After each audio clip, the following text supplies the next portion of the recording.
ഈശോ മിശിഹായ്ക്ക് സ്തുതിയായിരിക്കട്ടെ. സ്നേഹത്തിൻ്റെ മൂർത്തിമത് ഭാവമാണ് ഈശോ. അതെ, അതിരുകളില്ലാതെ അളവുകളില്ലാതെ മനുഷ്യമക്കളെ സ്നേഹിക്കുന്ന ഈശോ.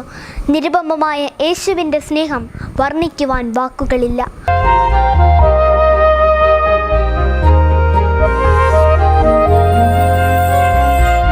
അവിടുന്ന് മുഴുവനും സ്നേഹമാണ്.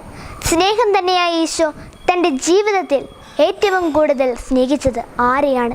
അത് മറ്റാരെയുമല്ല, കുഞ്ഞുങ്ങളെയാണ്. തിരുവചനത്തിലൂടെ ഈശോ നമ്മെ പഠിപ്പിക്കുന്നു, ശിശുക്കൾ എൻ്റെ അടുക്കൽ വരുവാൻ അനുവദിക്കുവിൻ, അവരെ തടയരുത്.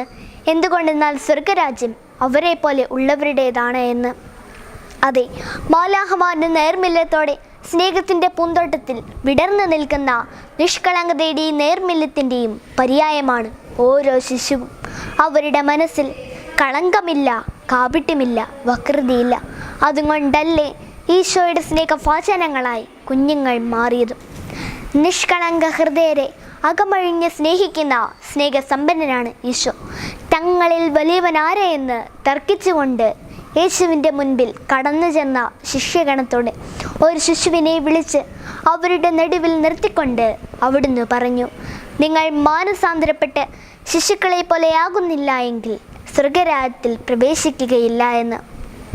സ്നേഹമുള്ളവരെ, അഹങ്കാരത്തിൻ്റെ മരക്കൊമ്പുകളിൽ കയറിയിരുന്നാൽ ഈശോയുടെ കൂട്ടുകാരാവാൻ നമുക്ക് സാധിക്കില്ല. സ്വർഗം വേണമെങ്കിൽ, ഈശോയുടെ കൂട്ടുകാരാവണമെങ്കിൽ നാമും ശിശുവിനെ പോലെ ചെറുതാവണം. അതിന് ഈശോയെ നാം മാതൃകയാക്കണം. വചനം നമ്മെ പഠിപ്പിക്കുന്നു, ഈശോ ജ്ഞാനത്തിലും പ്രായത്തിലും ദൈവത്തിൻ്റെയും മനുഷ്യരുടെയും പ്രീതിയിലും വളർന്നുവെന്ന്. അതെ കൂട്ടുകാരെ, നമുക്കും ഈശോയെ പോലെ ജീവിക്കാം. അങ്ങനെ നാം ഏറ്റവും അധികം സ്നേഹിച്ച ഈശോയുടെ പ്രിയപ്പെട്ട കൂട്ടുകാരായി മാറാം.